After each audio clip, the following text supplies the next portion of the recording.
જય સ્વામિનારાયણ વિદ્યાર્થી મિત્રો। હવે નેક્સ્ટ લેક્ચરમાં આપણે લોકોએ વાત કરી હતી કે કન્ડિશન સર્વે કેવી રીતે કરવાનો, કન્ડિશન સર્વેના કયા કયા 4 સ્ટેજ હતા, એ સ્ટેજ વિશે આપણે ડિટેલ ચર્ચા કરી હતી। વિઝ્યુઅલ ઇન્સ્પેક્શન કેવી રીતે કરવું, ઇન્સ્પેક્શન કર્યા પછી રિપોર્ટ કેવી રીતે પ્રિપેર કરવો, આ બધી વસ્તુ આપણે કન્સિડરેશન કરી હતી। હવે મિત્રો આજના લેક્ચરમાં કે જે એક પોર્શન હતો કે આપણે ટેસ્ટ કરવાનો હતો। વિઝ્યુઅલ ઇન્સ્પેક્શન થયા પછી આપણને એમ લાગે છે કે કંઈક ખામી છે, તો આપણે ખામીને નિવારવા માટે આપણે ટેસ્ટિંગ લેબોરેટરીમાં એનો લેબોરેટરી ટેસ્ટ કરતા હતા। હવે અહીંયા લેબોરેટરી ટેસ્ટ ના કરાતા એક અલગ જ ટેસ્ટ એટલે કે નોન ડિસ્ટ્રક્ટિવ ટેસ્ટ। હવે કે સર અત્યાર સુધી આપણે ટેસ્ટ કરતા હતા પણ એમાં નોન ડિસ્ટ્રક્ટિવ ઇવોલ્યુશન એવું તો ક્યાં આવ્યું નહોતું। તો કે પહેલાં તો આપણે સમજવું પડે કે નોન ડિસ્ટ્રક્ટિવ ઇવોલ્યુશન એટલે શું થાય। હું ખાસ એટલે બુકમાંથી ભણાવું છું, મને બી ખબર છે બુકમાંથી હું ભણાવું છું, એની પાછળનું રીઝન છે કેમ કે ઘરે તમારે આ જ વસ્તુ રીડ કરવાની છે। એટલે હું અહીંયા જે પોઈન્ટ તમને કહું છું એ પોઈન્ટને ખાસ તમે જોજો અને આ ક્વેશ્ચન તમારે સાથે સાથે લખવાનો બી છે ફાઇલ પેજમાં। એટલે કે તમને પૂછે what is a non destructive test and its depends and its purpose and which types of test is a list out, એટલે કે એક લિસ્ટ આઉટ કરવાનું છે। આજના લેક્ચરમાં આપણે આ વસ્તુ ડિટેલ શીખવાની છે અને જીટીયુમાં સૌથી વધારે પૂછાતો ક્વેશ્ચન છે। ક્લિયર? એટલે આપણે સમજતા જઈએ।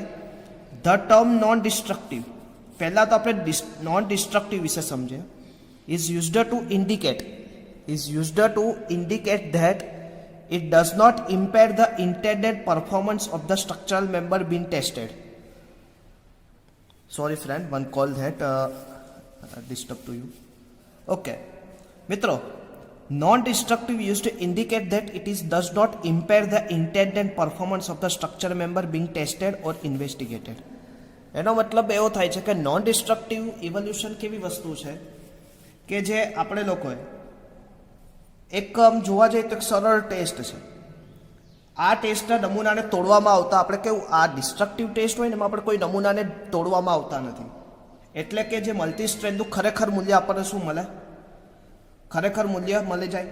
હવે જે નમૂનાને આપણે તોડીએ અને તોડીને પછી આપણે એનું ટેસ્ટ કરીએ તો આપણને ખરેખર મૂલ્ય આપણે જેનું સ્ટ્રેન્થ છે આપણે પ્રોપર સ્ટ્રેન્થ મળે ને, કેમ કે એને તમે ડિસ્ટર્બ કરી દીધું। પણ આપણે ઓન સિચ્યુ ઉપર જઈને એના ટેસ્ટ કરીએ તો આપણને જે રિયલી સ્ટ્રેન્થ છે એનો આપણને ખ્યાલ આવે અને એ વસ્તુને આપણને ટેસ્ટેડ કરીને આપણે જે આગળ રિપેર સ્ટ્રેટેજીમાં આપણે જે રિપેર કરવું પડે એ વસ્તુ આપણે કરી શકીએ। તો non destructive is use to indicate that does not impair the intended performance of the structure member being tested or investigated, depends upon the purpose of test, કે આ ટેસ્ટ કરવાનો પર્પસ કોઈ બી વસ્તુ હોય, હવે એ વસ્તુનો આપણે ઉપયોગ કરીને આપણને ફાયદો થતો હોય તો જ આપણે ઉપયોગ કરીએ ને। હવે આપણે પાસે કોઈ વસ્તુ પેન છે તો 2 વાળી પેન અને 100 વાળી પેન, તો કે કંઈક ફાયદો થતો હોય તો જ આપણે 100 વાળી પેન વાપરીએ, નકર આપણે 2 વાળી પેનથી કામ પતતું હોય તો આપણે 2 વાળી પેન જ યુઝ કરીએ। ક્લિયર થાય છે? તો આપણે જે ટેસ્ટ કરીએ છીએ તો એ ટેસ્ટનો કંઈક પર્પસ તો હશે। તો the non destructive test depends on purpose. There are 5 in categories is divided. So in situ concrete strength, chemical attack, corrosion activity, fire damage and structural integrity and soundness. Total આ 5 ભાગમાં એના શું કરવામાં આવે, divide કરવામાં આવે। ખાસ યાદ રાખજો મિત્રો, in situ concrete strength, chemical attack, corrosion activity, fire damage and structural integrity. તમને જીટીયુમાં પૂછે ખાસ કે એનડી નોન ડિસ્ટ્રક્ટિવ ઇવોલ્યુશન ટેસ્ટને કયા 5 ઝોનમાં વહેંચવામાં આવે તો આપણને આવડવું જોઈએ in situ concrete strength, chemical attack, corrosion activity, fire damage, structural integrity. યાદ રહેશે, in situ concrete strength, chemical attack, corrosion activity, fire damage and structural integrity. યાદ રહેશે। હવે મિત્રો એમાંથી આપણે એક એક કરીને કે ઇન સિચ્યુ કોન્ક્રીટ સ્ટ્રેન્થ એમાં કયા ટેસ્ટ આવે, કેમિકલ એટેક દ્વારા, તો કેમિકલ એટેકને પહોંચી વળવા માટે આપણે કયા ટેસ્ટ કરવા પડે, કોરોઝન એક્ટિવિટી રોકવા માટે આપણે કયા ટેસ્ટ અથવા જાણવા માટે આપણે કયા ટેસ્ટ કરવા પડશે, ફાયર ડેમેજ થયું છે તો ફાયર ડેમેજને જાણવા માટે આપણે કયા ટેસ્ટ કરવા પડશે, અને સ્ટ્રક્ચરલ ઇન્ટિગ્રિટી એટલે કે સાઉન્ડનેસ, કોન્ક્રીટની સ્ટ્રેન્થ નક્કી કરવા, એટલે કે એમાં કેટલું ડિફોર્મેશન થયું છે એ ડિફાઇન કરવા માટે મારે કયો ટેસ્ટ કરવો પડશે? Structural integrity. એ ફાઇન કરવા માટે કયા ટેસ્ટ કરવા પડશે તો એની વિશે આપણે ડિટેલ કરીએ. મિત્રો હવે તમારે અહીંયાથી આ 5 ઝોનને શું કરવાનું છે? તમારે એક પેજમાં લેવાનું, તમારે લોકોએ મને આજે બનાવીને આપવાનું છે અને આ નોટ્સમાં બી બનાવવા જો એઝ વેલ એઝ તમારે લોકોએ આ ફાઇલમાં બી બનાવવાનું છે. ઓકે, તો પહેલાં તો અહીંયા લખો તમે નોન ડિસ્ટ્રક્ટિવ ઇવોલ્યુશન ટેસ્ટ. એના 5 ઝોન કરો: in situ, chemical attack, corrosion reinforcement and fire damage and structural integrity. એવી રીતે 5 ઝોનમાં તમે ડિફાઇન કરો. ઓકે, ઇન સિચ્યુ, પછી corrosion, chemical attack, corrosion, fire damage and structural integrity. આવી રીતે 5 ટાઈપ્સ લખી દીધા. આ તો મેં અહીંયા અત્યારે સમજાવવા માટે લખ્યું છે. પછી આ 5ને શું કરશો? બીજા અલગ ઇન સિચ્યુમાં તમારે જે ટેસ્ટ આવે એ અહીંયા લખવાના, કેમિકલ એટેકમાં જે ટેસ્ટ આવે એ અહીંયા લખવાના, કોરોઝનમાં જે ટેસ્ટ આવે એ અહીંયા લખવાના, અને ફાયર ડેમેજમાં જે ટેસ્ટ આવે, સ્ટ્રક્ચરલ ઇન્ટિગ્રિટીમાં. એવી રીતે તમારે લખતા આગળ વધવાનું. આનો એક ચાર્ટ પ્રિપેર કરી દેવાનો કે જેથી જીટીયુમાં છેલ્લા દિવસે આપણને એ વસ્તુનો ખ્યાલ રહે કે in situ concrete strength test કરવામાં મારે કયા ટેસ્ટ કરવા પડશે. કેમિકલ એટેક પૂછે તો કેમિકલ એટેકમાં મારે કયા ટેસ્ટ આવશે, કોરોઝન એક્ટિવિટીમાં કયા ટેસ્ટ આવશે, ફાયર ડેમેજમાં which types of test can be conducted, and structural integrity and soundness which types of test can be used as well as to repair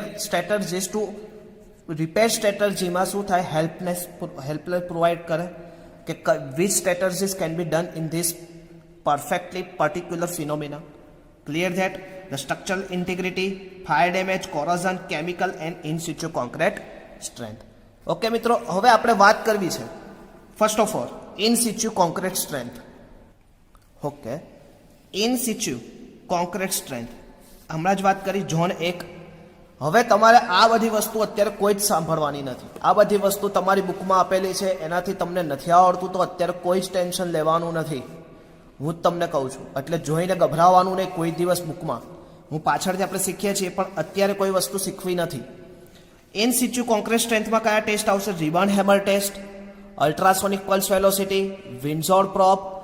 હવે પુલ આઉટ ટેસ્ટ લખવાનું, pull out test, પછી core cutter test. હવે lab testing of course નહીં લખો તો ચાલશે, કેમ કે ઉપર ઓલરેડી કોર કટિંગ ટેસ્ટ તમે લખી લીધું. અને લાસ્ટ લોડ ટેસ્ટ.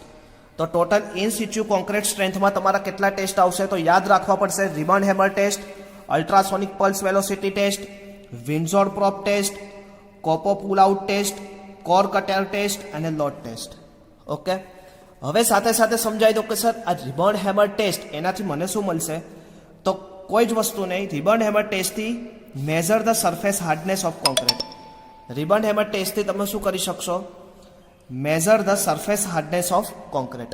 સરફેસની હાર્ડનેસ મેઝર કરવા માટે તમે યુઝ કરી શકો. ક્લિયર? સમજાય છે મિત્રો? ઓકે, પછી ultrasonic pulse velocity test. Ultrasonic pulse velocity test એની માટે થાય તો measurement of ultrasonic pulse velocity કોની વચ્ચે? તો કે કોન્ક્રીટના એક બીમ હોય કે કોન્ક્રીટનો કોઈ કોલમ હોય એની વચ્ચે તમે અલ્ટ્રાસોનિક પલ્સ વેલોસિટીથી મેઝર કરી શકો. જ્યારે તમે કોલેજમાં આવશો અથવા તો આપણે એક લેબ સેશન દ્વારા તમને આનું પ્રેક્ટિકલ હું અલ્ટ્રાસોનિક પલ્સ વેલોસિટીનું શીખવાડીશ. Windsor probe test assessment of nearer surface strength of concrete. Assessment check કરવું of nearer surface strength of concrete. સરફેસની સ્ટ્રેન્થ ઉપર એની કોન્ક્રીટનું સ્ટ્રેન્થ ચેક કરવા માટે assessment of nearer surface strength of concrete માટે તમે વિન્ઝોર પ્રોપ ટેસ્ટ યુઝ કરી શકો મિત્રો. પછી કોપો પુલ આઉટ ટેસ્ટ એટલે કે સેમ ટુ પુલ આઉટ ટેસ્ટમાં તમે સરફેસ સ્ટ્રેન્થ ઓફ કોન્ક્રીટ તમે ફાઇન્ડ કરી શકો. હવે કોર કટિંગ ટેસ્ટમાં શું થાય મિત્રો? ખાસ એક વસ્તુ યાદ રાખો, કોર કટિંગ ટેસ્ટ આમ તો શું થાય? ઇન સિચ્યુ ટેસ્ટ તો કહેવાય, પણ તમારે શું કરવું પડે? સેમ્પલને ડિસ્ટર્બ કરવું પડે. એટલે કોઈ કટિંગ કોરમાંથી તમારે કોર કટિંગ કરવું પડે અને આ કોર કટિંગ કરીને તમારે લેબમાં જઈને એની સ્ટ્રેન્થ, ડેન્સિટી, ટેક્સચર અને પરમિએબિલિટી એવી તમે મેઝર કરી શકો. તે core cutting test and that last is load test.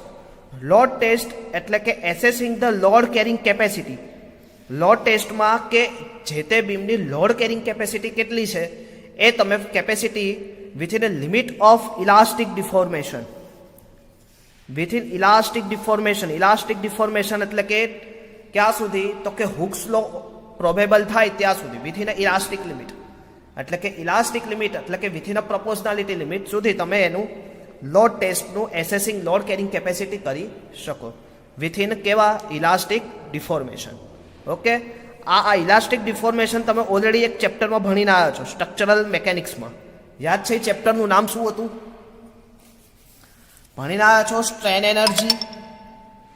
Strain energy ભણ્યા હતા તમે? Just minute.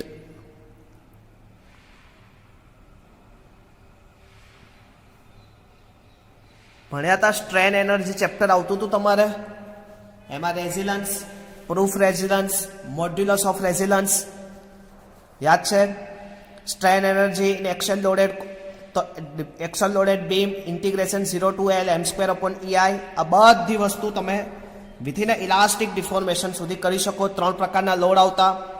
Structural mechanics first chapter, gradual load, impact load and sudden load. Gradual load હોય એ સડન લોડ કરતાં કેવો હોય? 2 ગણો હોય, એટલે કે 2 ટાઈમ P/A તમે ફાઇન્ડ કરતા હતા. Same is it is strain energy U = σ² 2 × V. તો આ બધી વસ્તુ ઇલાસ્ટિક ડિફોર્મેશન ફાઇન્ડ કરવા માટે તમારે લોડ ટેસ્ટ કરવો પડે. મૂળ આટલી વસ્તુ યાદ રાખવાની. ઇન સિચ્યુ કોન્ક્રીટ સ્ટ્રેન્થમાં કયા કયા ટેસ્ટ આવે? Rebound hammer test, ultrasonic pulse velocity test, Windsor probe test, કોપો પુલ આઉટ ટેસ્ટ. આપણે પુલ આઉટ ટેસ્ટ યાદ રાખવાનું, અને core cutting test and load test યાદ રહેશે. ક્લિયર? તો આ કયા ટેસ્ટ હતા મિત્રો? In situ concrete strength test. Okay, યાદ રહેશે? બનાવતા ફાવશે ને ચાર્ટ? ઓકે. હવે મિત્રો જો કેમિકલ એટેક. કેમિકલ એટેકને ડિફાઇન કરવા માટે તમે કાર્બોનેશન ટેસ્ટ યુઝ કરી શકો, ક્લોરાઇડ ટેસ્ટ યુઝ કરી શકો અને સલ્ફેટ ટેસ્ટ યુઝ. કાર્બોનેશન ટેસ્ટમાં તમે શું કરી શકો? Assessment of pH of concrete and depth of carbonation. Assessment of pH of concrete and depth of carbonation તમે ફાઇન્ડ કરવા માટે યુઝ કરી શકો. Chloride test, assessment of total water acid soluble chloride content. It test use assessment of total water acid soluble chloride content તમે find કરી શકો. Clear? And sulphate test માટે a lab test is assessment of total acid water soluble sulfate content of the concrete. Clear? હવે જો અહીંયા soluble chloride content હતું, અહીંયા soluble sulphate content છે, બીજું કંઈ જ ચેન્જીસ નથી. ઓકે, તો carbonation test, chloride test and sulphate test. Chemical એટેકમાં બીજા 3 ટેસ્ટ આવ્યા. ઝોન બી ભાગમાં આપણે ડિવાઈડ કર્યું, carbonation, chloride and sulphate test. Last is corrosion potential assessment. Corrosion potential એસેસમેન્ટમાં તમારે ઇન સિચ્યુ ટેસ્ટ તમે કરી શકો, જે આપણે આગળ ઓલરેડી કર્યા હતા. તો કેવા? Cover meter, Profometer. તો કે field method is measuring thickness of cover concrete, reinforcement diameter, reinforcement spacing. આ બધું તમે કવર મીટર અને પ્રોફોમીટર મેઝરમેન્ટ દ્વારા તમે ફાઇન્ડ કરી શકો. Half cell method, half cell potentiometer. Half cell method દ્વારા field method measuring the plotting corrosion potential for assessing probability of corrosion. હવે તમને જીપીએસસીનો ક્વેશ્ચન પૂછાયેલો કે કયા ટેસ્ટ દ્વારા તમે રેન્ફોર્સમેન્ટનું કોરોઝન મેઝર કરી શકો? તો નીચે 4-5 ટેસ્ટ લખેલા હતા. Rebound hammer test, ultrasonic pulse velocity test, core cutting test અને હાલ્ફ સેલ પોટેન્શિયોમીટર મેથડ. તો તમારા અહીંયા તમને ચોખ્ખું લખેલું half cell method, a method for measuring plotting corrosion potential for assessing probability of corrosion. એટલે કે steel measuring plotting corrosion potential of assessing probability of corrosion. કોરોઝનના મેઝર કરવા માટે, ઘસારાને મેઝર કરવા માટે, ખવાણને મેઝર કરવા માટે તમે હાલ્ફ સેલ મેથડ યુઝ કરી શકો. આવડશે મિત્રો? તો કોરોઝન પોટેન્શિયલ એસેસમેન્ટમાં કવર મીટર અને હાલ્ફ સેલ મેથડ, આ 2 મેથડ આપણે ટેસ્ટ કરીએ છીએ. ઓકે, તો ટોટલ ઇન સિચ્યુ જોયું, chemical attack and corrosion potential method આપણે જોયું. નેક્સ્ટ આપણે જોવું છે ફાયર ડેમેજ. સોરી, હવે આગળનું આપણે હતું કોરોઝનમાં બીજા એક રેઝિસ્ટિવિટી મીટર અને પરમિએબિલિટી. રેઝિસ્ટિવિટી મીટર, હવે ટોટલ ઓલરેડી આપણે કેટલા લીધા અત્યાર સુધીમાં તમને ખબર હશે, તો કે ટોટલ મેં અત્યારે કેટલા કયા ટેસ્ટ લીધા, તો કે પહેલું મેં લીધું કવર મીટર, બીજું લીધું હાલ્ફ સેલ મેથડ અને ત્રીજું આવશે રેઝિસ્ટિવિટી મીટર. મીટર શબ્દ આવે, મીટર કોઈ બી આવે એટલે આપણે આપણા માઇન્ડમાં સીધું હોવું જોઈએ કોરોઝન મેઝર કરવા માટે અથવા તો કોરોઝનને ફાઇન કરવા માટે કયા કયા ટેસ્ટ આવે, તો કે cover meter, half cell meter, resistivity meter and permeability. Resistivity મીટરમાં શું થાય, a field method assessing electrical resistivity of concrete determine the corrosion resistance. Electrical resistivity of concrete to determine the corrosion resistance. Electrical resistivity of concrete to determine its corrosion resistance. Permeability. હવે permeability એટલે તમને બધાને આપણે already આખું ભણેલા હતા, soil મેકેનિક્સમાં બી ભણીને આવ્યા, આની પછી પેલા કોન્ક્રીટ ટેકનોલોજીમાં પણ ભણીને આવ્યા, અને અત્યારે પાછું કે પરમિએબિલિટી ચેક કરવા માટે. પરમિએબિલિટી વોટર અને એર બંનેની આવે. The field and lab method assessment in situ permeability of concrete due to water and air. પાણી અને હવા દ્વારા permeability due to water, permeability due to air તમે મેઝર કરી શકો. એના દ્વારા તમને ફાઇન થાય કે કોરોઝન કેટલું છે, કઈ રીતનું છે, એની પેટર્ન કઈ છે. ક્લિયર, યાદ રહેશે. હવે નેક્સ્ટ આપણે જોઈએ ફાયર ડેમેજ મેથડ. આ જ સિક્વન્સમાં ફાયર ડેમેજ મેથડમાં તમારી પાસે ટોટલ 3 ટેસ્ટ છે. Thermogravimetric analysis TGA, thermogravimetric analysis, differential thermal analysis અને એક્સરે ડિફ્રેક્શન. સૌથી વધારે આપણે અત્યારે આ યુઝ કરીએ છીએ, એક્સરે ડિફ્રેક્શન. થર્મોગ્રેવિમેટ્રિક એનાલિસિસમાં assessment of temperature range of which concrete was subjected. Assessment of temperature રેન્જને એસેસ કરવા માટે. Differential thermal analysis, assessment of qualitative and quantitative composition of sample of concrete, and X-ray diffraction to determine the extent of deterioration in concrete subjected to fire. કે કેટલું damage થયું છે fire દ્વારા એનું તમને એક્સરે ડિફ્રેક્શન દ્વારા એનું measure થઈ શકે. ક્લિયર? તો આ કયા ટેસ્ટ હતા? Fire damage assessment. Okay, and last is structural integrity test. હવે સ્ટ્રક્ચરલ ઇન્ટિગ્રિટી ટેસ્ટમાં તમારા ટોટલ કયા ટેસ્ટ આવશે? Ultrasonic pulse velocity method. Ultrasonic pulse velocity method સૌથી most time structural integrity, a field method to determine of discontinuity, cracks and depth of crack. કે crack કેટલી છે, ડિસકન્ટિન્યુટી કેટલી છે મેઝર કરવા માટે. બીજી આવે radiography, for taking photograph showing detail inside the concrete member where other NDE method are not suitable. કે જ્યાં બીજી કોઈ મેથડ સુટેબલ ના થતી હોય ત્યારે તમે રેડિયોગ્રાફી મેથડ કરી શકો. Impact echo test, a field laboratory test method to detect hidden damage of extent. કે જે છુપું ડેમેજ કે તમે નરી આંખે ના જોઈ શકો પણ ઇમ્પેક્ટ ઇકો ટેસ્ટ દ્વારા તમે એને ફાઇન્ડ કરી શકો. તો મિત્રો ટોટલ આપણે 5 ઝોનમાં ડિવાઈડ કર્યા. તો કયા ડિવાઈડ કર્યા? ઇન સિચ્યુ કોન્ક્રીટ સ્ટ્રેન્થ, તો એમાં આપણે કયા ટેસ્ટ લીધા? Rebound hammer, ultrasonic pulse velocity, Windsor probe, pull out test, core cutting and load test. Chemical એટેકમાં આપણે લીધું carbonation, chloride and sulphate. Corrosion potential એમાં આપણે લીધું cover meter, half cell method, resistivity method, permeability. And fire ડેમેજમાં આપણે 3 TGA, DTA. TGA એટલે કે thermogravimetric analysis, differential thermal analysis and X ray ray diffraction. Structural integrity and soundness assessment આપણે કયા લીધા? Ultrasonic pulse velocity, radiography and impact echo test. આ total વસ્તુ આપણે NDT એટલે કે નોન ડિસ્ટ્રક્ટિવ ઇવોલ્યુશન ટેસ્ટમાં આપણે બધી વસ્તુ ભણવાની થાય. હવે મિત્રો એમાંથી તમારા GTU ઇમ્પોર્ટન્સમાં એક રિબન હેમર ટેસ્ટ અને અલ્ટ્રાસોનિક પલ્સ વેલોસિટી ટેસ્ટ કે જે સૌથી વધારે પૂછાયેલો છે અને તમારા GTUના સિલેબસમાં આ 2 ટેસ્ટ વિશે સૌથી વધારે ઇન્ફોર્મેશન અને સૌથી વધારે પ્રેક્ટિકલી જરૂરી છે. એ 2 ટેસ્ટની માહિતી હવે પછીના લેક્ચરમાં લેશું.